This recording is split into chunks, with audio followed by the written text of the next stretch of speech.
शिल्पी घर के काम से फ्री होती तो बोर होती, जिसके बाद उसने घर में ही दुकान खोलने की सोची। अरे ये इतने सारे कपड़े, अरे बहू क्या करेगी इनका? माँ जी, मैं घर में बोर होती हूँ तो सोचा सामने के कमरे में कपड़ों की दुकान खोल लूं। घर का काम भी हो जाएगा और 4 पैसों की कमाई भी। अरे वाह वाह, ये तो बहुत ही अच्छी बात है। मैं भी तेरी मदद कर दिया करूंगी। वाह माँ जी, तब तो मजा आ जाएगा। अब हम दोनों मिलकर खूब पैसे कमाया करेंगे। अब क्या था, सास बहू का काम चल पड़ा। एक दिन, अरे राकेश की माँ, सुनती हो? कहाँ चली गई? भूख के मारे पेट में चूहे कूद रहे हैं। अरे नंदिनी, कहाँ हो? भूख लग रही है। पापा कहाँ है माँ? पता नहीं बेटा, भूख लग रही है। आज तो किसी ने चाय भी नहीं पूछी। तभी सास बहू घर के अंदर ढेर सारे सामान के साथ आती हैं और वो भी हंसती हुई। अरे वाह बहू, ये तो बड़ी अच्छी मार्केट दिखाई तूने। बड़ा ही सस्ता सामान था। हाँ माँ जी, और ये सामान हम डबल पैसों में बेचेंगे, मजा आ जाएगा।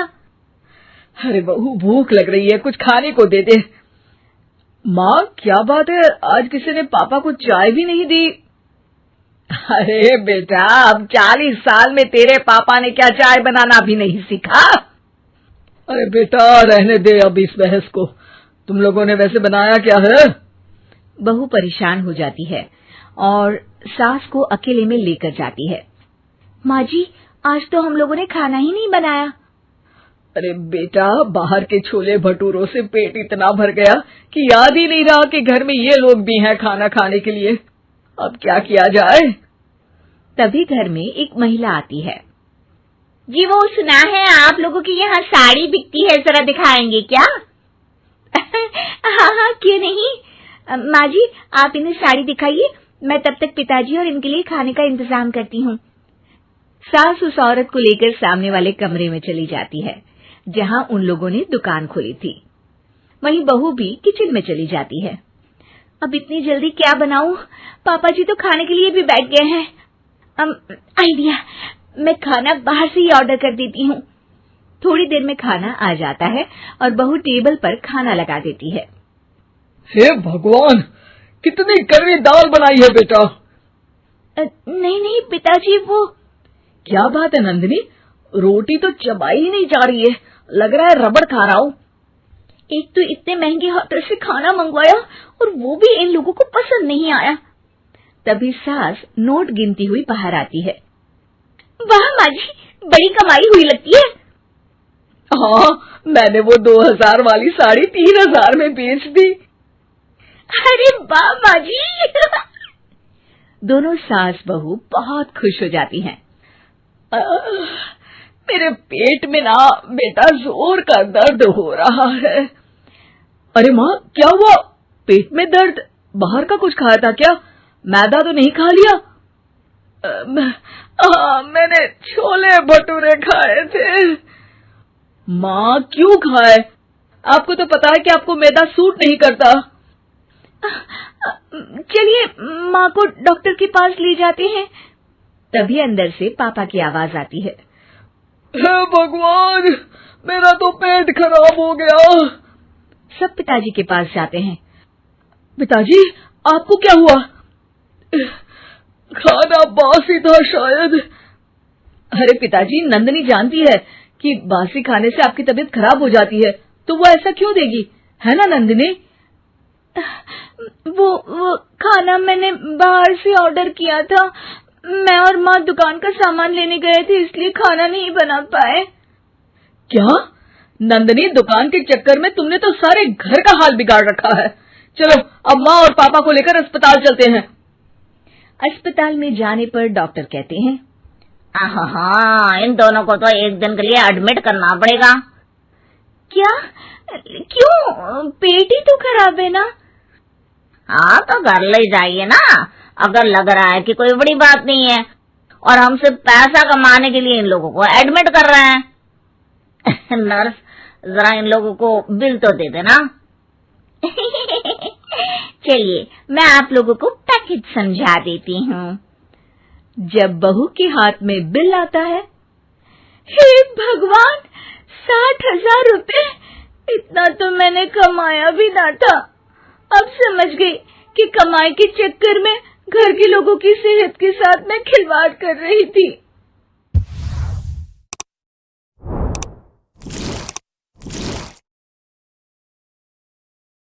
बहू के हाथ। घर की बहू शीना को इस बात का बड़ा घमंड था कि जिस काम में वो हाथ डालती थी वो काम अच्छा हो ही जाता है। शीना की हर बात में हाथ का इस्तेमाल जरूर होता था। एक दिन शीना का पति आकाश उससे कहता है, कल जो वो भिंडी बनाई थी ना तुमने, वाह वाह वाह वाह, मजे आ गए। मैंने अपने हाथों से बनाई थी।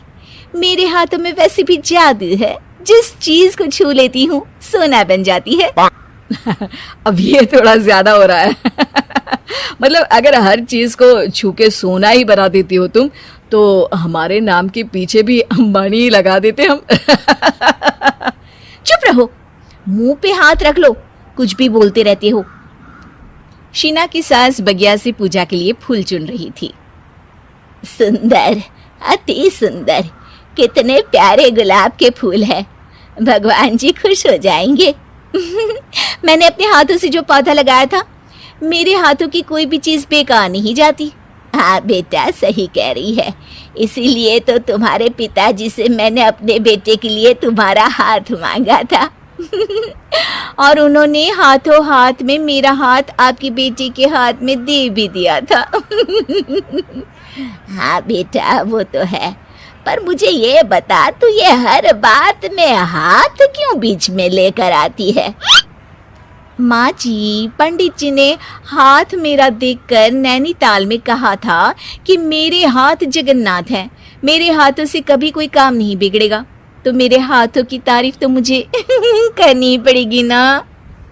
हाँ हाँ, ठीक ही कह रही हो। वैसे तो मिलाओ हाथ इसी बात पर। शीना को न सिर्फ इस बात पे गर्व था कि उसके हाथ से सब अच्छा होता है, बल्कि घर के सारे काम भी वो पहले अपने हाथ से करती, फिर कोई दूसरा उन कामों को कर पाता। एक दिन शीना कपड़े धो रही थी। अरे घर में वॉशिंग मशीन है तो सही, खुद क्यों थक रही हो? कपड़े पहले मेरे हाथ से धुलेंगे, फिर वॉशिंग मशीन से। पहले हाथ की सफाई, फिर मशीन की धुलाई। अगर आज डाकू गब्बर सिंह होता ना, तो वो ये हाथ मुझे दे दे ठाकुर तुमसे जरूर कहता, और मैं तो दिलवा भी देता तुम्हारे हाथ। हर एक काम में हाथ बटाओ, ज्यादा जुबान न चलाओ, वरना दूंगी एक उल्टे हाथ से। क्या दोगी? कपड़े दूंगी, लो निचोड़ो। ऐसे ही एक दिन, अरे बहू, ये सोफे पर चढ़कर हाथ से पंखा क्यों घुमा रही हो? माँ जी, क्योंकि मेरे हाथ से घूमेगा तो ज्यादा अच्छे से हवा देगा। अरे बेटा, फिर तो तुम गाड़ी का पहिया भी हाथ से घुमा के मायके जाया करो। एक बार आकाश ने घर पर कार लाने की बात छेड़ी। माँ, सोच रहा हूँ कि एक कार लेकर आता हूँ। ले ले बेटा, क्यों नहीं? अरे पैसे हो तो हवाई जहाज भी ले लेना। हाँ, पैसा तो हाथ का मेल है, ले लेते हैं। इस हाथ पैसे देंगी, उस हाथ कार ले लेंगी। मुझे तो लगता है कि बहू कार भी अपने हाथों से धक्का लगाकर घर लाएगी। वो तो नहीं करूंगी, लेकिन सबसे पहले स्टीयरिंग पर हाथ मैं ही लगाऊंगी, ताकि गाड़ी का आना शुभ हो। अरे घर ले आने तो दो, फिर हाथ लगा लेना। लेकिन शीना नहीं मानती। अगले दिन ही सब कार लेने जाते हैं। शीना सेल्समैन से कहती है, भैया ये कार बहुत पसंद है, पैक कर दो। अरे ओ भाग्यवान, 2 मीटर कपड़ा नहीं है जो पैक करवा ले, जरा चला कर तो देखने दो। यस सर, बिल्कुल, टेस्ट ड्राइव कीजिए ना। अरे नहीं नहीं, सबसे पहले मैं हाथ लगाऊंगी गाड़ी को, मेरे हाथ अच्छे हैं। अरे यार, हाथ तो मैं भी धोता ही हूँ, और आजकल तो सैनिटाइजर से भी धोता हूँ। मेरे काम में हाथ ना अड़ाओ। अरे टांग ना अड़ा होता है भाग्यवान, हाथ नहीं। शीना ड्राइविंग सीट पर बैठ जाती है और आकाश उसे गाड़ी के फंक्शंस समझाता है। देखो शीना, ध्यान रखना, ये है स्टीयरिंग, इससे राइट लेफ्ट जाएंगे। ये है एक्सेलरेटर, इससे स्पीड कंट्रोल कर सकते हैं, और उसी के पास में है ब्रेक। जो तुम्हारी जुबान में शायद मिसिंग है। ठीक है, ज्यादा भी सिखाने की जरूरत नहीं है। मेरी माँ तो कहती है कि मैं अगर अपनी शुभ हाथ लगा दूं तो जग घूम जाए। तो ये स्टीयरिंग क्या चीज है? शीना गाड़ी स्टार्ट कर देती है और स्टीयरिंग को घुमाते हुए एक्सेलरेटर पर धीरे से पैर रखती है और शोरूम के बाहर के एरिया में ही गाड़ी घूमने लगती है, जहां दूसरी गाड़ियां भी रखी हैं। देखा मेरे हाथों का कमाल। अब ब्रेक दबा दो, आगे गाड़ी है। शीना आगे गाड़ी देखकर घबरा जाती है और पांव गलती से एक्सेलरेटर पर पड़ जाता है। कार आगे खड़ी एक बड़ी गाड़ी में घुस जाती है। दोनों कार से उतरते हैं।